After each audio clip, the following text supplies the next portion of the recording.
할렐루야. 이 시간 우리 살아계신 주님의 이름을 찬양하기 원합니다. 살아계신 주, 살아계신 주, 나의 참된 소망, 걱정 의심 전혀 없네. 사랑의 주, 내가 길 인도하니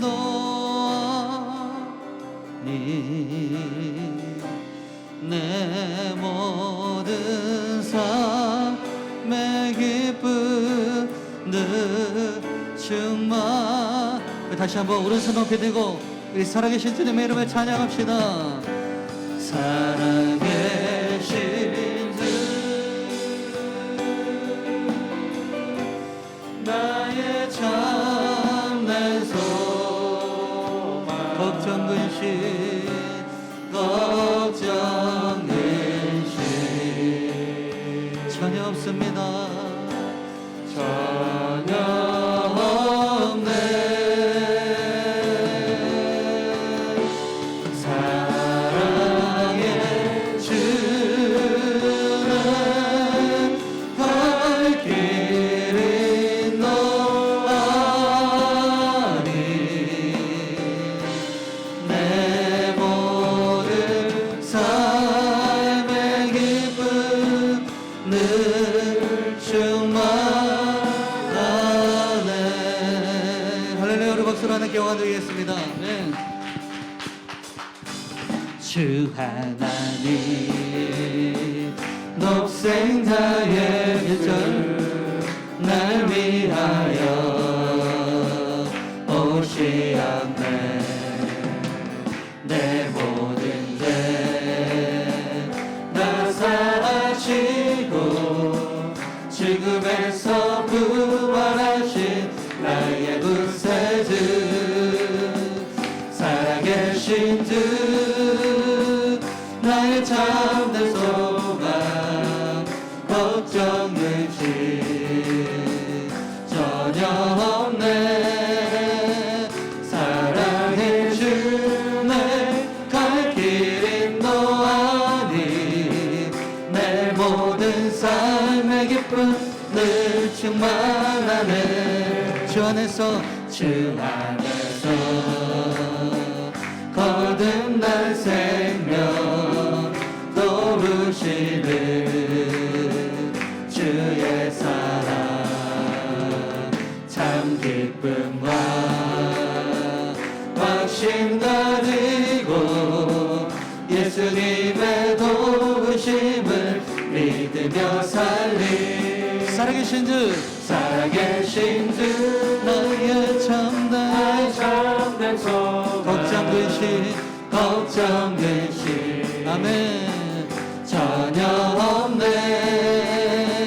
사랑해 주네 갈 길 인도하니 내 모든 삶의 기쁨 늘 충만하네. 그 언젠가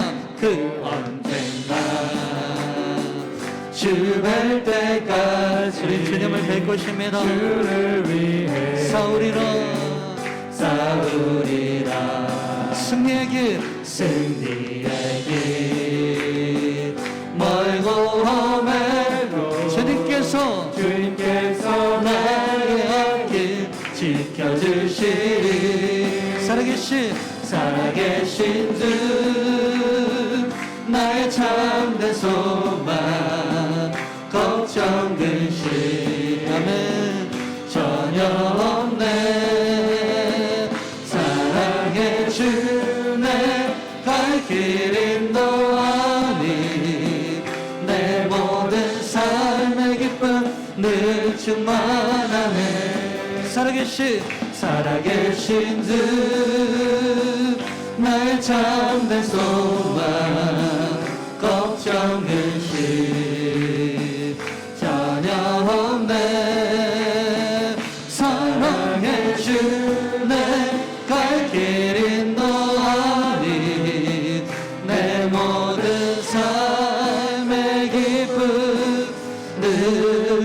충만.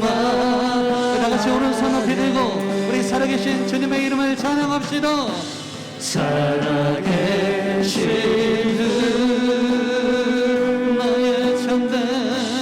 나의 참된 소망. 걱정 근심 전혀 없습니다. 전혀 없네. 다 같이 두 손 높이 들고 사랑의 주 내가 길 인도하리. 내 모든 삶의 기쁨 늘 충만하네.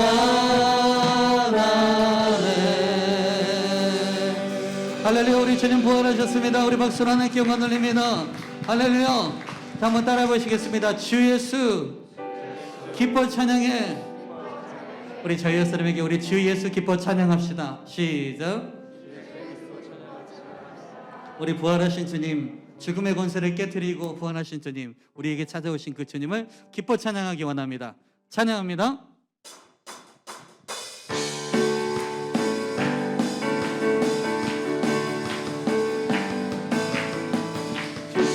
우리 주 예수 기뻐 찬양합시다. 우리 온몸 다해 주 예수 기뻐 찬양해. 주 예수 기뻐 찬양해. 주 예수 기뻐 찬양해. 주 예수 기뻐 찬양해. 부활하신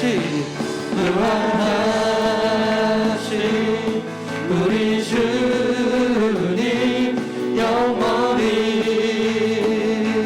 다스리네. 부활하신 우리 주님 나와서 찬양해. 부활하신 주 찬양해. 다시 한번 찬양합니다. 주 예수 기뻐. 주 예수 기뻐 찬양해. 할렐루야. 주 예수 기뻐 찬양해. 주 예수 기뻐 찬양해. 우리 마음 다해서 주 예수 기뻐 찬양해. 다 같이 부활하신 우리 주님 영원히 다스리네. 부활하신 우리 주님 나와서 찬양해. 부활하신 주 찬양해. 다 같이 높여서 찬양합니다. 주 예수 기뻐 찬양해. 우리 온몸 다해 주 예수 기뻐 찬양해. 아멘. 주 예수 기뻐 찬양해. 주 예수 기뻐 찬양해. 다 같이 부활하신 우리 주 영원히 다스리네. 주님이 다스리십니다. 부활하신 우리 주님 나와서 찬양해. 부활하신 주 찬양해. 부활하신 우리 주님 영원히 다스리네. 부활하신 우리 주님 나와서 찬양해. 나와서 찬양해. 나와서 찬양해. 우리 작은 목소리로 나와서 찬양해. 우리 옆 사람에게 나와서 찬양해. 우리 저 옆 사람에게 나와서 찬양. 우리 멀리 있는 성도인에게도 나와서 찬양해. 우리 온라인에도 나와서 찬양. 다 와서 주님을 찬양합시다. 마지막으로 나와서 찬양해. 부활하신 주 찬양해. 할렐루야. 우리 다 와서 주님을 찬양합시다. 할렐루야. 우리 박수로 하나님께 영광 돌립니다. 아멘.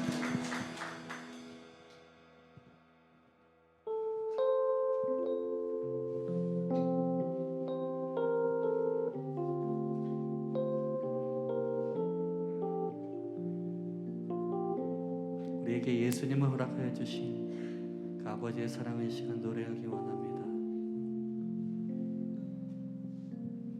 아버지 사랑 내가 노래해. 아버지 은혜 내가 노래해. 그 사랑 변함없으신 거짓 없으신 성실하신 그 사랑. 사랑할 때 꺾지 않으시네. 꺼져가는 등불 끄지 않는 그 사랑 변함없으신 거짓 없으신 성실하신 그 사랑.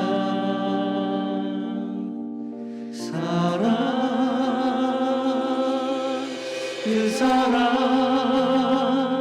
날 위해 죽으신 날 위해 다시 사신 예수 그리스도 다시 오실 그 사랑. 죽음도 생명도 천사도 하늘의 어떤 권세도 끊을 수 없는 영원한 그 사랑 예수. 우리 다 같이 일어나셔서 우리 아버지의 사랑을 찬양합시다. 아버지 사랑 내가 노래해. 아버지 은혜 내가 노래해. 그 사랑 변함없으신 거짓 없으신 성실하신 그 사랑. 사랑할 때 꺾지 않으시는 꺼져가는 등불 끄지 않는 그 사랑 변함없으신 거짓 없으신 성실하신 그 사랑.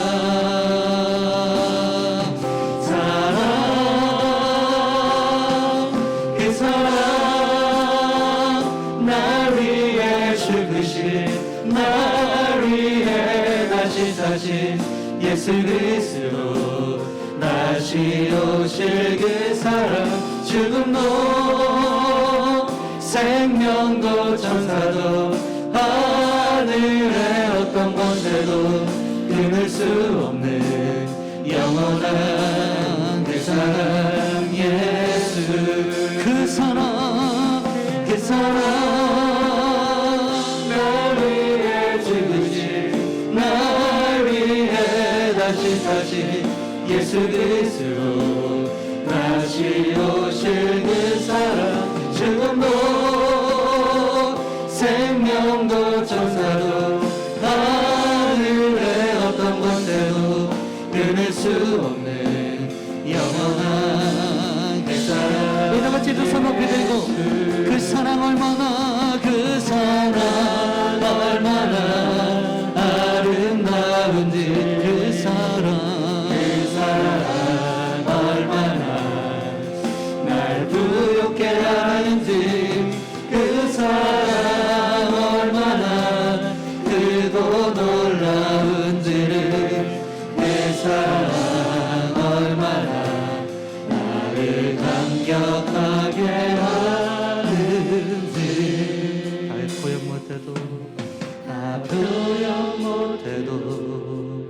나 표현하리라. 나 고백 못해도 나 고백하리라. 나 알 수 없어도 나 알아가리라. 나 닮지 못해도 나 닮아가리라. 다시 한번 고백해볼까요? 나 표현 못해도 나 표현 못해도 나 표현하리라. 나 표현하리라. 나 고백 못해도 나 고백하리라. 다 알 수 없어도 나 알아가리라. 나 닮지 못해도 나 닮아가리라. 다 같이 오른손 높이 들고 그 사랑 얼마나 아름다운지, 그 사랑 얼마나 날 부유케 하는지, 그 사랑 얼마나 크고 놀라운지를, 그 사랑 얼마나 나를 감격하게 하는지. 다 같이 두 손 높이 들고 그 사랑 얼마나 아름다운지, 그 사랑 얼마나 날 부욕해 하는지 부욕케 하는지, 그 사랑 얼마나 크고 놀라운지를, 그 사랑 얼마나 나를 감격하게 하는지. 그 사랑 얼마나 아름다운지, 그 사랑 그 사랑 얼마나 날 부욕케 하는지, 그 사랑 얼마나 크고 놀라운지를, 그 사랑 얼마나 나를 감격하게 하는지. 주님 자, 오늘은 본문 말씀을 가지고 예수님의 마지막 부탁이 전해주는 메시지라는 제목으로 하나님 말씀을 증거하겠습니다. 여러분, 오늘은 예수님께서 십자가에 달려 죽으시고 장사진 사흘 만에 다시 살아나신 부활 주일입니다. 우리 다시 한번 좌우 옆 사람들, 앞뒤 분들에게 이렇게 인사 나누도록 하겠습니다. 예수님이 부활하셨습니다. 네, 여러분, 예수님께서 우리에게 영원한 생명 주시기 위해서 부활하신 줄 믿습니다. 여러분, 십자가로는요 새 생명 주신 거고요, 부활로는 영원한 생명을 주신 것입니다. 그래서 오늘 우리가 이렇게 하나님을 기쁨과 감사로 찬양하고 예배드릴 수 있는 그 이유는요, 바로 그 주님 때문이라는 거죠. 주님의 사랑이 있었기 때문에 그래요. 여러분, 우리가 고난주간 동안 인간의 몸을 입고 이 땅에 오신 예수님께서 지신 십자가, 그거 나눴잖아요. 여러분, 십자가는요 엄청난 고통이었습니다. 육신적으로도요 엄청난 고통이었어요. 그리고 정신적으로도 고통이었습니다. 제자들의 배신, 가족들도 도와주지도 못했고, 조롱과 희롱이 계속되는 시간, 생각이 너무 혼적으로 너무 힘든 시간이었다는 것입니다. 그리고 무엇보다도 예수님이 십자가상에서 진짜 힘드셨던 이유는 다른 것이 아닙니다. 그것은 하나님과의 단절이었어요. 하나님과의 단절. 여러분, 예수님은 우리의 모든 죄를 지고 십자가에 지셨잖아요. 그러니까 죄인은 하나님과 함께 할 수 없는 거예요. 그래서 십자가에서 예수님이 하나님 어찌하여 나를 버리셨나이까 그러잖아요. 그러니까 예수님이 겟세마네 동산에서 간절히 땀방울이 핏방울이대로 기도하신 건요, 십자가의 육신 고통 때문이 아니었습니다. 영적인 단절, 하나님과의 단절을 너무너무 힘들어하셨던 거예요. 그러니까 이 십자가의 고통은요, 여러분, 영혼 육의 고통이었다는 것입니다. 여러분, 그럼에도 불구하고 예수님께서 십자가의 영혼 육의 고통을 견디시고 그 십자가를 지신 이유가 뭐예요? 그것은 고통보다 사랑이 더 크셨기 때문에 그렇습니다. 예수님께서 우리를 사랑하는 사랑이 너무 크셨기에 고통을 이기셨어요. 그리고 그 사랑이 너무 컸기에 그 사랑으로 어둠의 권세를 이기신 것입니다. 여러분, 그래서요, 십자가는 세상적 시각으로 보면요, 가장 힘들게 하는 그런 형벌의 형틀로 보이지만, 믿는 우리가 십자가를 제대로 보는 순간부터 그때는 십자가가 다르게 보이는 거예요. 하나님의 사랑과 은혜를 연결하는 교두보로 보이는 것입니다. 여러분, 그래서 믿음의 사람은 십자가를 보면서 고난만 봐서는 안 됩니다. 그것은 십자가를 다 못 보는 거예요. 50%만 보는 거예요. 여러분, 십자가는 그 마지막에 뭘 봐야 되느냐? 따라하겠습니다. 하나님의 사랑. 하나님의 사랑. 그 사랑을 볼 수 있어야 돼요. 그래서 십자가를 보며 때로는 그 주님이 나를 위해 흘리신 피, 그 고난을 보며 고통의 눈물, 아픔의 눈물도 흘려야겠지만, 진정으로 우리가 거듭나서 흘려야 될 눈물은요, 그 사랑으로 끝까지 우리를 위해 십자가 지신 그 주님의 사랑을 보고 우리는 기쁨과 감사의 눈물을 흘릴 수 있어야 되는 것입니다. 다시 한번 따라할까요? 십자가는 고난보다 사랑입니다. 사랑입니다. 십자가는 고난보다 사랑인 거예요. 여러분, 우리가 지난 한 주 동안 나눴던 가상칠언, 예수님께서 십자가에서 달리시면서 하신 7개의 말씀. 여러분, 십자가는요, 영혼육의 끔찍한 고통이 이루어지는 장소거든요. 여러분, 진짜 사람이 극심한 고통이 오면요, 말할 수 없습니다. 신음소리조차도 못 냅니다. 억하다가 가는 거예요. 억하다가. 여러분, 십자가는 특히 이 온갖 고문을 받은 다음에 손과 발, 이거 못이 박혀가지고요, 진짜 이게 사람이 쭉 늘어져 있는 겁니다. 이게 발에 힘을 받아서 올라가야 되는데 십자가 발이 못이 박혀 있잖아요. 그러니까 올라가지도 못해요. 그러니까 십자가는요, 이렇게 달려 있는 게 아니라 사실은 이렇게 쳐져 있는 거예요. 그러니까 이게 횡격막이 확 이게 막고 있어가지고요, 숨도 쉬기 힘든 고통이에요. 여러분, 그렇게 숨도 못 쉬는데 어떻게 말을 합니까? 근데 예수님은요, 거기서 7개의 말씀을 남기셨어요. 여러분, 그래서요, 이 십자가에서 그런 고통 가운데 남기신 이 말씀을 통해서 우리는 뭘 알 수 있어야 돼요? 주님께서 우리를 정말 사랑하셨구나라는 것을 우리는 알 수 있어야 되는 것입니다. 여러분, 그래서 십자가에서 남기신 말씀을 하나하나 보면요, 진짜 그게 사랑이었어요. 첫 번째는 아버지 저들을 사하여 주옵소서 자기들이 하는 것을 알지 못함이니이다 하셨어요. 하나님, 저들은 아무것도 모르고 하는 일입니다. 그걸 하나님 용서해 주세요 하는 거예요. 자기를 희롱하고 조롱하고 배신하고 그러한 자들을 하나님 지금 아무것도 모르니 용서해 달라고. 내가 진실로 내게 이르노니 오늘 내가 나와 함께 낙원에 있으리라. 평생 하나님 한번 모르고 죄만 짓다가 그 십자가의 끝자락에서 죽기 일보 직전에 저들을 용서하라는 주님의 음성을 듣고 회개한 심령을 낙원으로 이끌어 가시는 그 은혜. 여자여 보소서 아들이니라 보라 내 어머니라. 십자가의 그 모진 고통 상황 속에서 자신보다 더 아파하는 사람들을 보고 계시는 그 사랑.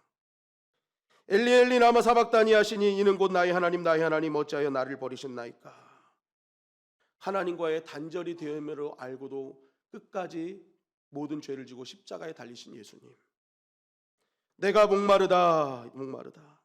이것은 단지 목말라서 물 먹고자 하는 음성이 아니라 육신의 극심한 고통 가운데 있는 모습을 우리에게 말씀하고 있는 것이었고, 다 이루었도다.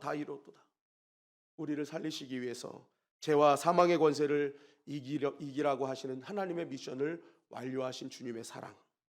여러분, 모든 남기신 말씀들이요, 다 하나님의 사랑과 은혜에 연결되어 있다는 것입니다. 그래서 우리는 예수님의 가상칠언을 통해서 항상 바라봐야 될 게 뭐냐면, 예수님이 아프셨겠네, 힘드셨겠네가 아니라 저 아픔 가운데서도 날 사랑하셔서 끝까지 십자가를 지셨구나. 여러분, 우리가 그것을 볼 수 있어야 되는 것입니다. 여러분, 오늘 이 부활주일을 맞아서 저와 여러분들이 나눌 말씀은 그 십자가, 그 사랑의 마지막 메시지를 나누길 원합니다. 여러분, 과연 예수님은 십자가상에서 이 7번째 말씀을 통해서 우리에게 어떤 메시지를 남기기를 원하셨을까? 그 마지막 말씀이 누가복음 23장 46절 말씀이에요. 다 같이 한번 읽어볼까요? 시작. 예수께서 큰 소리로 불러 이르시되 아버지 내 영혼을 아버지 손에 부탁하나이다 하고. 예수님께서 십자가상의 마지막 남긴 말씀이 뭐예요? 아버지 내 영혼을 아버지 손에 부탁합니다 라는 거예요. 부탁합니다. 여러분, 이 말씀을 통해서 우리가 오늘 이 부활주일날 꼭 기억해야 될 것이 무엇이냐? 첫째는요, 우리는요 육신적 죽음으로 끝나지 않는다는 것입니다. 여러분 예수님께서 여기서 강조하는 핵심이 뭐예요? 내 영혼을이죠. 내 영혼을. 영혼이에요. 영혼. 영혼을 맡기시는 거예요. 이게 무슨 말입니까? 인간은 육신으로만 된 존재가 아니라 영혼이 있다는 거예요. 예수님이 이 땅에 육신으로 오셨어요. 근데 육신으로 끝나는 이 시간에 주님은 뭐예요? 하나님께 자신의 영혼을 맡기세요.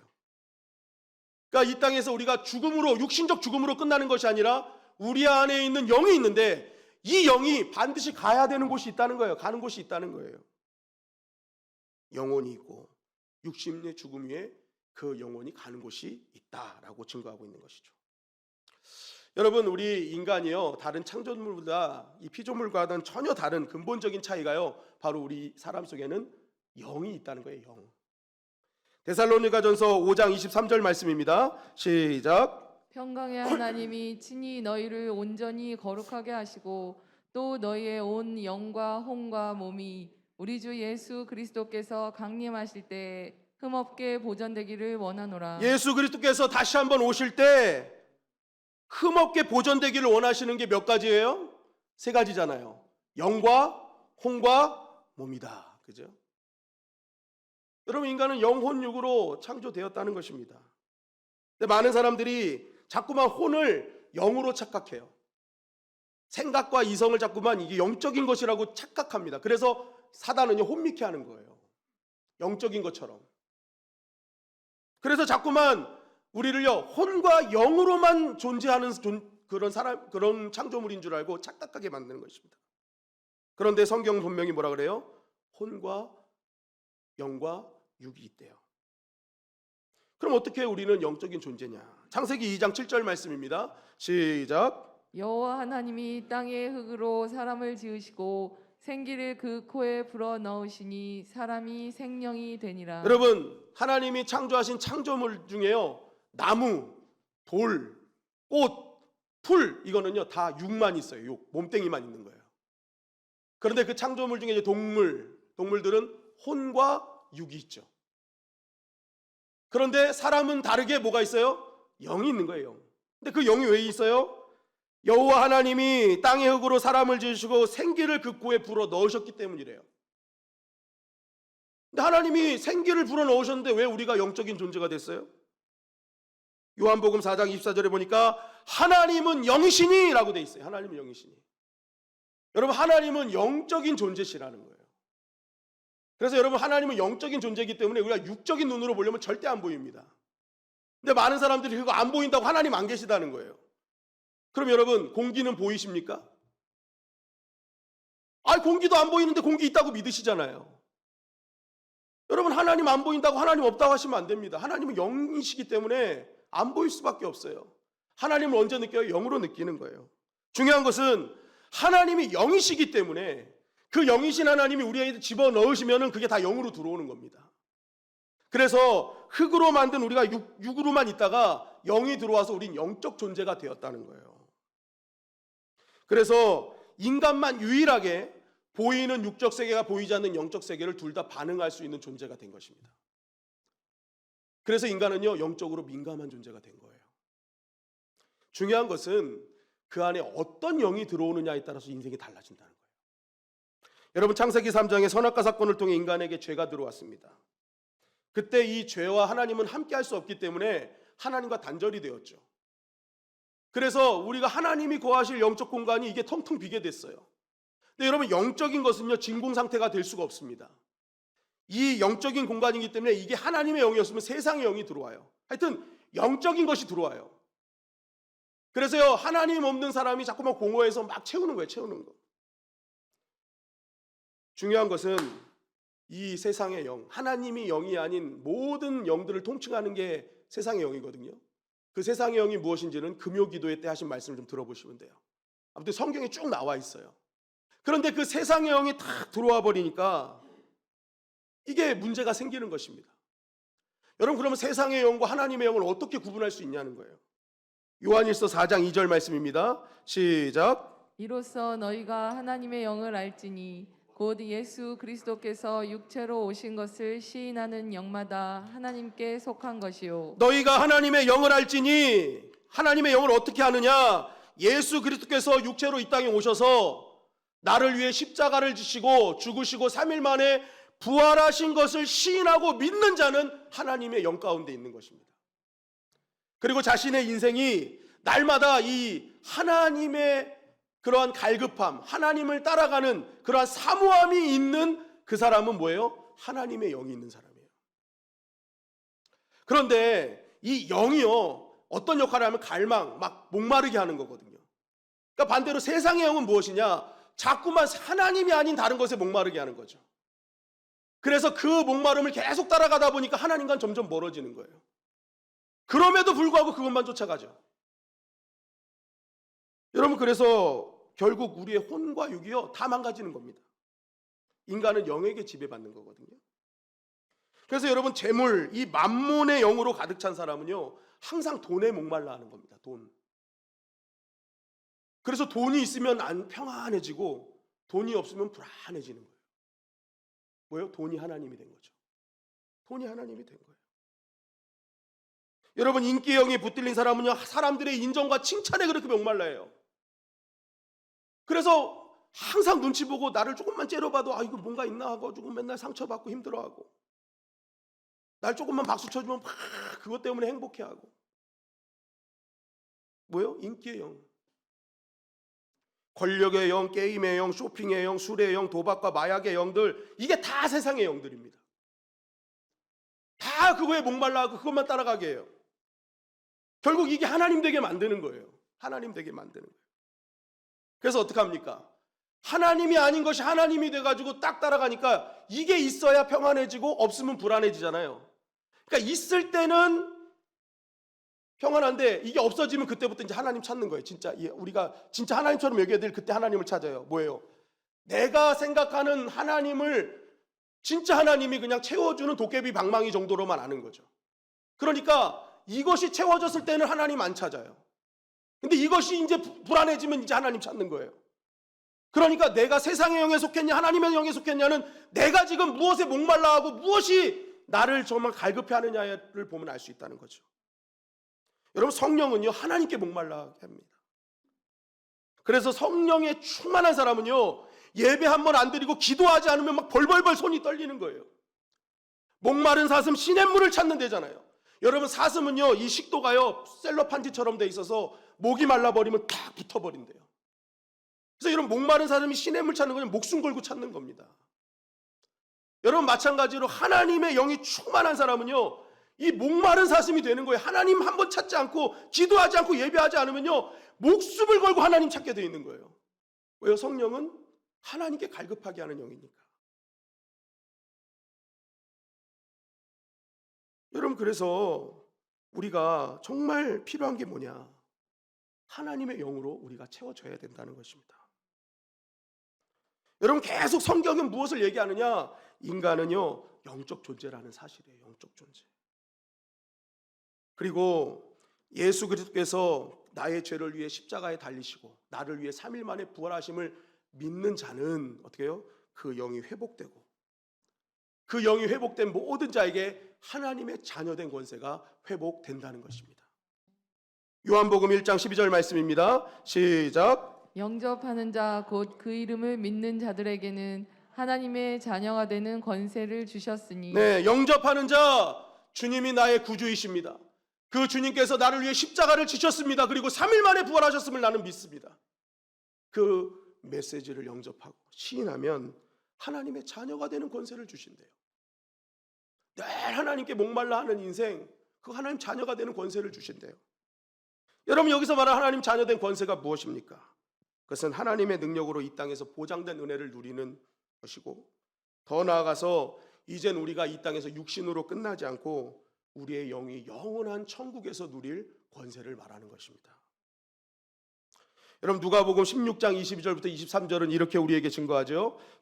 누가복음입니다. 누가복음 16장 22절 시작. 이에 그 거지가 죽어 천사들에게 받들려 아브라함의 품에 들어가고 부자도 죽어 장사되매 그가 음부에서 고통 중에 눈을 들어 멀리 아브라함과 그의 품에 있는 나사로를 보고. 네, 여러분, 거지와 부자가 죽었어요.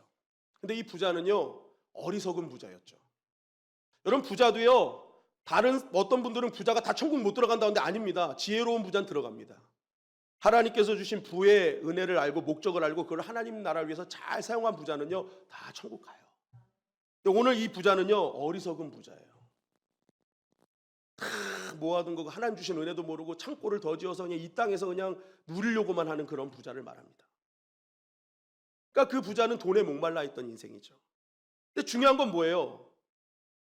죽고 나서 거지와 부자가 죽음, 육신적 죽음으로 끝나지 않았다는 거죠. 가는 곳이 있었다는 거예요. 가는 곳이 있었다. 육신의 죽음 이후에 가는 곳이 있었다. 여러분 그 가는 곳이 어디였다는 거예요? 부자는 지옥이고 거지는 천국이었다라는 거죠. 여러분 여기서 가만히 보세요. 죽음 이후에는 반드시 그 영이 가는 곳이 있어요. 그런데 그 영 중에 예수 그리스도 그분을 영접해서 하나님의 영으로 회복된 자는 천국으로 가는 거예요. 그런데 끝까지 그 예수님 이렇게 복음을 듣고 있는데 끝까지 거절해가지고 그 예수 그리스도를 나의 구주로 영접하지 않는 자는 지옥에 떨어져요. 근데 보세요. 이 이후의 말씀을 보면요. 이 부자가 뭐라고 하냐면 그 아브라함의 품에 있는 거지를 향해서 보고 손가락에 물 한 방울 찍어서 내 혀에 좀 대달라고 그래요.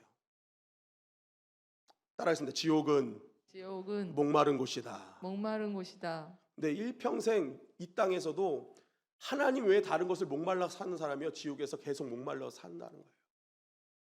채워지지 않는 지옥은 채워지지 않는 곳입니다.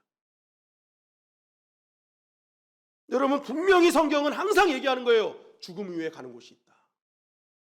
갈라진다는 거예요. 하나님의 영으로 가는 곳과 그렇지 않은 세상의 영으로 가는 그 결말이 다르다는 거죠. 그래서 오늘 예수님께서는 십자가상에서 분명히 말씀하시는 거예요. 내 영혼을 누구의 손에? 아버지 손에 부탁합니다. 부탁합니다. 그리고 그 부탁을 들으신 하나님께서 어떻게 하셨어요? 그 영혼을 하늘로 올리셨어요. 요한복음 14장 2절 하반절부터 3절 말씀입니다. 요한복음 14장 시작. 내가 너희를 위하여 거처를 예비하러 가노니 가서 너희를 위하여 거처를 예비하면 내가 다시 와서 너희를 내게로 영접하여 나 있는 곳에 너희도 있게 하리라. 여러분 하늘로 올라가신 예수님은 다시 재림해서 오시는 줄 믿습니다. 분명히 오세요. 그런데 왜 오시느냐? 하나님께서 이제 부르셨어요. 그래가지고 하늘에 올라가신 예수님이 하신 일이 뭐예요? 이제 하나님의 영으로 거듭난 그 영으로 충만해서 하나님의 자녀가 된 자들의 하늘로 올라왔을 때 살 거처를 마련하셨다는 거예요. 그거 만드시러 일단 가신 거예요. 그리고 이제 그게 완공이 되면 이제 내려오세요. 내려오시는데 그래서 하나님의 영으로 거듭난 자들은 그 하나 주님께서 만드신 거처 속에서 영원한 자녀된 권세를 누리며 사는 것이죠. 여러분 우리가 이 땅의 금은보화보다 더 중요한 것이 있다면 정말 예수 그리스도를 믿어 하나님의 영이 회복된 자녀된 권세를 누려야 될 줄 믿습니다. 여러분 우리가 금은 너무너무 좋아하잖아요. 금 싫어하시는 분 혹시 계십니까? 아마 오늘 부활주일날 의자 밑에 금 한 덩 1돈씩 다 놔뒀습니다. 그러면 여기가 차고 넘칠 거예요. 오늘 500부 예배를 드려야 될지도 모릅니다. 오시는 분마다 금 한 돈씩 다 놨습니다. 여러분 어떤 부자가요 너무너무 돈을 많이 모았는데 죽기가 너무 싫은 거야. 그래가지고 하나님 나 이제 하나님만 부르시면 가야 되는데 하다가 하나님과 딜을 합니다. 하나님 제가 천국에 갈 때 한 가지 부탁이 있습니다. 그래서 뭐 그랬더니 제가 갈 때 저 금구에 모은 금덩이 좀 가져가게 해주세요. 금덩이 좀 가져가게 해주세요. 그러니까 하나님 그거 못 하러 갖고 오려고 그래. 그랬더니 아닙니다. 하나님 좀 다른 건 내가 욕심 안 나는데 저 금 모으려고 내가 얼마나 노력했는데요. 저 금덩이만 좀 가져가게 해주세요. 다 그랬대요. 그러니까 하나님이 그래 그럼 갖고 오고 싶으면 갖고 와. 그러셨다는 거예요. 그래서 금덩이를 다 짊어지고 그냥 다 천국에 갔는데 베드로가 다 앞에 나와가지고 기다리고 있더래요. 어서 와. 근데 베드로가 이렇게 보더니 아니 뭔 짐을 그렇게 많이 갖고 왔어? 그랬더니 말도 말라고 내가 이 땅에서 정말 엄청 모은 거 내가 갖고 왔다가 내가 보여주겠다면서 창고를 쫙 열어가지고 금덩이를 막 이렇게 꺼낸 거예요. 근데 베드로가 이렇게 쫙 보더니 아니 하늘나라 벽돌을 왜 이렇게 많이 갖고 왔어? 그랬다는 거예요. 여러분 천국에는요 금덩이가 벽돌이래요. 벽돌. 깔린 게 벽돌이고 깔린 게 금덩이고. 성경이 그렇게 묘사하고 있잖아요. 금은보화 보석들로 다 채워진 거. 여러분 우리가 하늘의 개념을 다르게 가져야 돼요. 여러분 진짜 우리가 붙잡아야 될 게 뭐냐? 예수 그리스도의 이름을 믿어 정말 우리의 영이 회복되어 하나님의 자녀된 권세를 누리는 것이 우리에게 원하시는 하나님의 뜻인 줄 믿습니다. 여러분 그것이 정말 우리가 이 땅에서 누리는 진정한 은혜라는 것입니다. 우리는 보이는 세계에서 보이지 않는 영적 세계를 준비하는 기간이에요. 그래서 여기서 정말 우리가 해야 될 것은 무엇입니까? 끝까지 그 예수 그리스도의 십자가를 놓치지 않는 거죠. 여러분 오늘 그 예수 그리스도의 십자가와 부활의 영광을 꼭 붙잡으셔서 이 땅뿐만 아니라 하나님의 나라의 권세를 누리시기를 주님의 이름으로 간절히 축원합니다. 둘째는 나의 영혼을 부탁할 때 하나님은 절대로 외면하지 않으신다는 거예요. 여러분 예수님께서는 마지막 숨이 넘어가는 그 순간에 하나님께 아버지 내 영혼을 부탁합니다 라고 말씀하셨어요. 여러분 이것이 무엇을 의미합니까? 마지막 순간에 부탁합니다 했다는 이 의미는요, 하나님께서는 자신의 아들인 예수 그리스도의 그 마지막 순간까지 함께 하셨다는 거예요. 예수님의 눈에는 하나님만 보여요. 왜냐? 인간은 다 도망갔어요. 가족들도 없고 제자들도 다 도망갔어요. 그런데 하나님만은 여전히 옆에서 예수님을 돕고 계셨어요. 죄인으로 섰을 때 그때를 제외하고는 하나님께서 함께 하신 것입니다. 그 표현을 성경에서는 이렇게 표현하는 것이죠. 마태복음 27장 45절 말씀입니다. 시작. 제 6시로부터 온 땅에 어둠이 임하여 제 9시까지 계속되더니 마태복음 27장 51절 말씀입니다. 이에 성소 휘장이 위로부터 아래까지 찢어져 둘이 되고 땅이 진동하며 바위가 터지고. 자, 예수님이 돌아가시기 전 3시간부터 지륵 같은 어둠이 임했다. 그리고 성소가 찢어지고 땅이 진동하고 바위가 터지고 막 이런 생각지도 않은 일들이 막 벌어졌어요. 여러분 이것이 상징하는 게 뭔지 아십니까? 하나님의 마음이 찢어지고 있다는 것입니다. 하나님의 마음이 너무 상처받고 아파하시는 거예요. 자신의 독생자가 그렇게 고통당하고 있는 모습을 하나님도 같이 아파하셨어요. 그런데 그 하나님은 아파만 하시는 분이 아니라 하나님의 전능하신 손으로 해결해 주실 수 있는 분이라는 것입니다. 그래서 예수님이 뭐라고 하시는 거예요? 아버지 손에, 아버지 손에. 여러분 성경에서 하나님 손 하는 것은요, 전능하시고 강력하신 능력의 손입니다. 그러니까 예수님께서 뭐라는 거예요? 그 강력한 손으로 나를 지켜주시옵소서, 나를 보호하시옵소서. 여러분 그 목소리를 주님 들으시고 하나님 들으시고 강력한 손으로 보듬어 주신 것입니다.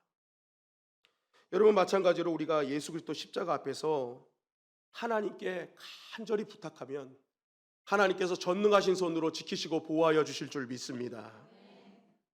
여러분 왜 십자가 앞에서 그렇게 하나님께 부탁할 때 하나님은 들어주실까요? 여러분 십자가의 영성은요 다른 것이 아닙니다. 자리가 회복되는 거예요. 자리가 회복되는 거. 여러분 죄가 뭘까요? 죄는요 자리 바꾼 겁니다. 자리 바꾼 거. 원죄, 죄의 기원이 뭐예요? 아담과 하와가 사단의 꼬드김에 넘어가서 자기 자리를 하나님 자리로 대체해버린 거잖아요. 하나님처럼 되고 싶어서. 그게 죄입니다, 여러분. 내가 하나님처럼 되고 내가 내 인생 책임지겠다는 그 자체가 죄의 기원이요. 그 마음을 갖는 이 시간에도 그렇게 사는 사람은 죄인이에요, 죄인. 그런데 이 십자가는 어떻게 합니까? 십자가를 통해 예수 그리스도가 나의 구주임을 영접하고 그 구주임을 영접하는 동시에 하나님의 자녀가 되잖아요. 그죠? 그러니까 이 십자가를 통해서 위치가 다시 원위치로 가는 거예요. 자녀의 위치로. 그래서 십자가를 붙들고 기도하면 하나님이 들어주시는 것입니다. 왜요? 자녀로서 아버지께 구하는 거잖아요. 오늘 예수님이 아버지 하잖아. 아버지. 십자가는요, 여러분 자리의 바꿈이에요. 십자가의 능력이 거기 있는 것입니다. 내가 있지 말아야 될 자리에서 이제 원위치로 돌아가는 것입니다. 여러분, 오늘 십자가에서 하나님을 아버지로 불렀던 그 외침이 우리의 외침이 되시기를 주님의 이름으로 간절히 축원합니다. 여러분, 십자가는요, 내 위치를 정확하게 찾아주고 그 위치에 고정해 하는 거예요. 그리고 그 고정된 자리에서 오직 한 분에게만 집중하는 것, 그것이 십자가의 은혜라는 것입니다. 요한일서 5장 18절에 보니까 이렇게 말씀하고 있어요. 시작. 하나님께로부터 난 자는 다 범죄하지 아니하는 줄을 우리가 아노라. 하나님께로부터 나신 자가 그를 지키심에 악한 자가 그를 만지지도 못하느니라. 여러분, 우리가 되찾는 자리에서 하나님을 아버지로 부르며 하나님 부탁합니다, 부탁합니다 하면요, 하나님이 들으셔요. 그리고 하나님만 들으시는 것이 아닙니다. 하나님 보좌 우편에서 우리를 향해 눈물 뿌려 기도하시는 주님이 들으세요. 그래서 그 주님이 뭐예요? 우리를 지켜주세요. 그래서 악한 어떤 것도 틈하지 못하도록 인도해 주시는 것입니다. 여러분, 오늘 우리가 그 십자가 밑에서 이 복음의 메시지를 듣고 하나님 아버지를 찾으며 부탁할 때 하나님께서 그 음성을 듣고 해결해 주실 줄 믿습니다. 여러분, 우리가 병들었을 때, 하던 일이 잘 안 될 때, 사람과의 관계로 힘이 들 때, 인생의 실마리가 풀리지 않을 때, 나는 분명히 잘한다고 했는데 자꾸만 꼬여만 갈 때, 여러분, 그때 우리가 해야 될 일은 다른 것이 아닙니다. 다시 그 십자가 밑으로 내려와서 하나님, 나의 가정을 하나님께 부탁합니다. 내 남편을 하나님께 부탁합니다. 내 아내를 하나님께 부탁합니다. 내 자녀들을 하나님께 부탁합니다. 하나님, 내가 하는 일을 하나님께 부탁합니다. 하나님, 우리 교회를 부탁합니다. 하나님, 나의 삶의 모든 상황을 하나님께 부탁합니다. 우리가 해야 될 일은 그거라는 거예요.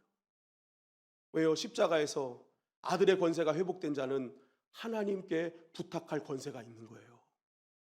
그래서 그 하나님 아버지가 다 들어주시는 것이죠. 여러분, 오늘 우리의 영혼육에 문제가 있습니까? 십자가에서 회복된 은혜로 하나님께 부탁하는 저와 여러분들이 되시기를 주님의 이름으로 간절히 축원합니다. 마지막으로는 이 주님의 외침을 세상에 알려주고자 우리에게 부탁하고 계시다는 거예요. 여러분, 예수 그리스도의 십자가의 죽으심과 부활하심은 나만을 위한 것이 아니라 온 인류를 위한 것이라는 거예요. 나의 사랑하는 사람들, 나의 부모님들, 내 주변에 있는 이웃들, 그들을 위해서도 예수님은 이 땅에 오셨죠. 그래서 예수님은 마지막으로 우리에게 이런 부탁을 하셨습니다. 마태복음 28장 19절 말씀입니다. 시작. 그러므로 너희는 가서 모든 민족을 제자로 삼아 아버지와 아들과 성령의 이름으로 세례를 베풀고 내가 너희에게 분부한 모든 것을 가르쳐 지키게 하라. 볼지어다 내가 세상 끝날까지 너희와 항상 함께 있으리라 하시니라. 그러므로 너희는 가서 모든 민족을 제자로 삼아라. 아버지, 아들과 성령의 이름으로 세례를 베풀고 내가 너에게 분부한 모든 것을 가르쳐 지키게 해라. 너만 알지 말고 전하라는 거예요. 전하라. 여러분, 중세 시대 수도사들에게요, 갑자기 이 수도원장이 모이게 해가지고 복음에 대해서 설교를 하라고 하는 시간이 있답니다. 그때는요, 그냥 무작위로 갑자기 하는 거예요. 하루는 수도원장이 한 사람을 딱 뽑은 겁니다. 이성광 수도사 나와! 딱 그런 거예요. 그 이 사람이 터벅터벅 나온 겁니다. 뭘 해야 되나 고민하다가 이렇게 얘기했대요. 제가 지금 무슨 설교를 하려는지 아십니까? 물어봤다는 거예요. 그랬더니 앉아있는 사람이 알아요, 몰라요? 모르죠. 그래서 모릅니다. 그랬더니 저도 잘 모르겠습니다 하고 내려갔다는 거예요. 수도원장이 화가 나는 거예요.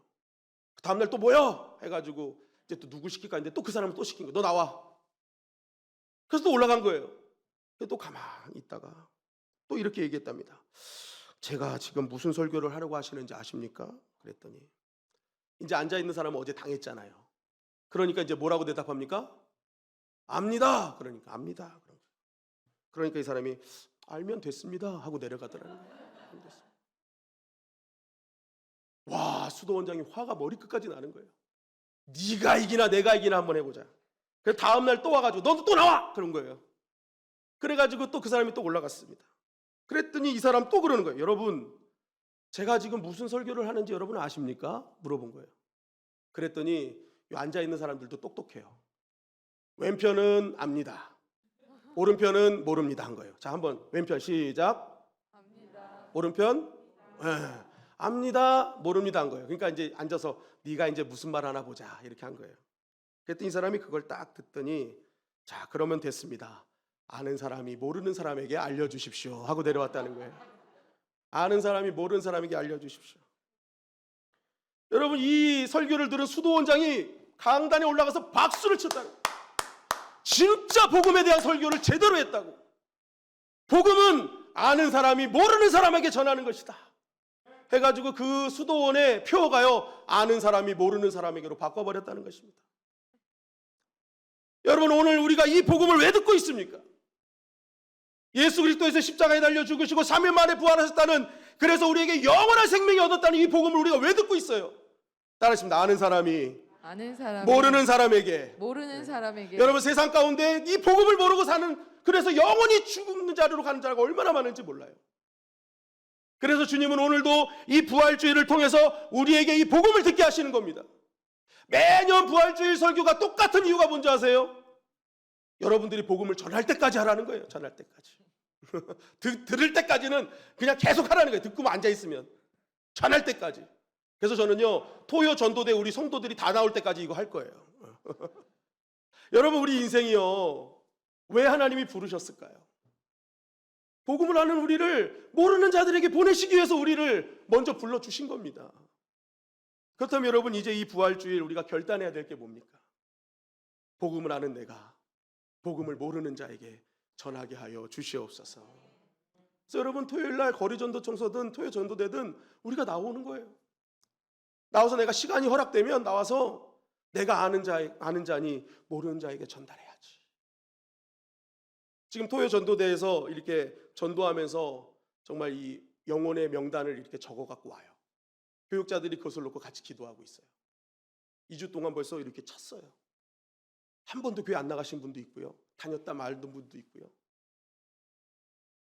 저기 프랑스 사람도 만나가지고 복음을 전했는데 전도사님이 프랑스 말로 했을지 한국어로 했을지는 아직 잘 모르겠습니다.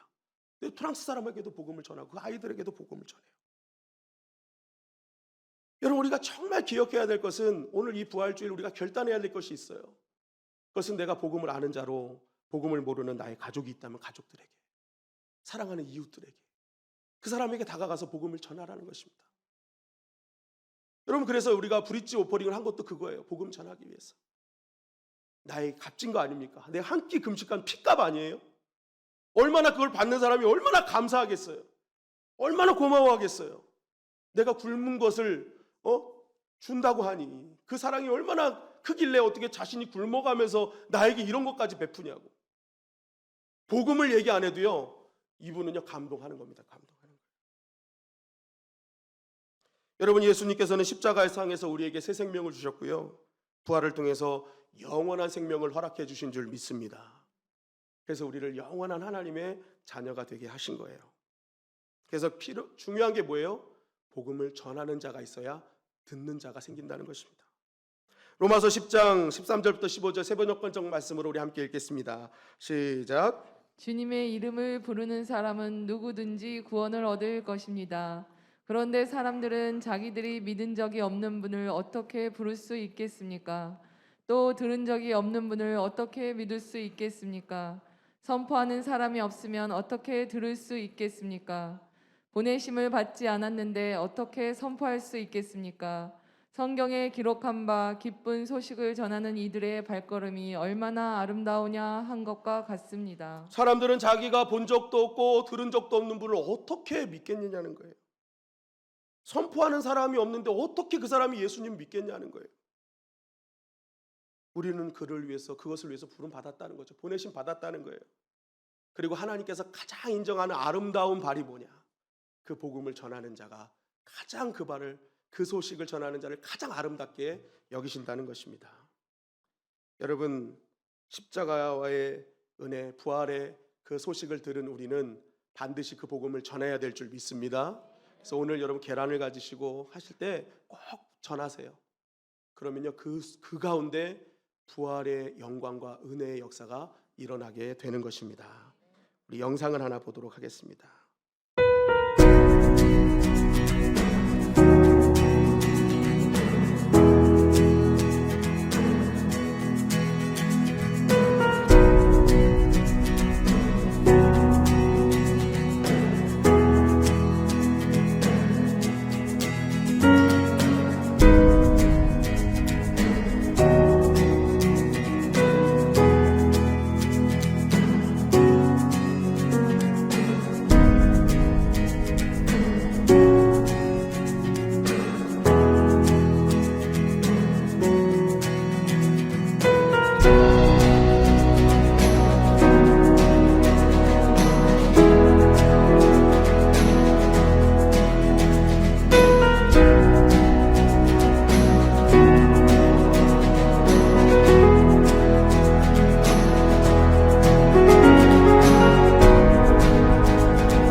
여러분, 오늘 예수님의 마지막 외침, 아버지여 내 영혼을 아버지 손에 부탁합니다 라는 이 외침은 우리는 이제 육신적으로 끝나는 그러한 존재가 아니라 영원한 하늘나라에 돌아가는 영적 존재이며, 또한 우리의 십자가의 은혜로 하나님의 자녀가 된 우리의 모든 부탁을 외면치 않으시는 그 하나님이 나와 함께 하신다는 것을 알려주시는 아주 귀한 메시지인 것입니다. 여러분, 이 부활주일 부활하신 그 주님, 십자가에 달려 고통 가운데서도 우리에게 주셨던 이 외침, 여러분, 이 외침이 이제 우리의 심령을 울리는 그러한 주님의 음성이 되기를 간절히 소망합니다. 우리는 하늘을 다 누리는 자녀된 권세가 있는 자들입니다. 이 땅에 모든 부탁을 들어주시는 하나님이 오늘도 나와 함께 하시는 존재임을 꼭 기억하시고 이 메시지를 꼭 붙들고 승리하는 저와 여러분들이 되시기를 주님의 이름으로 간절히 축원합니다.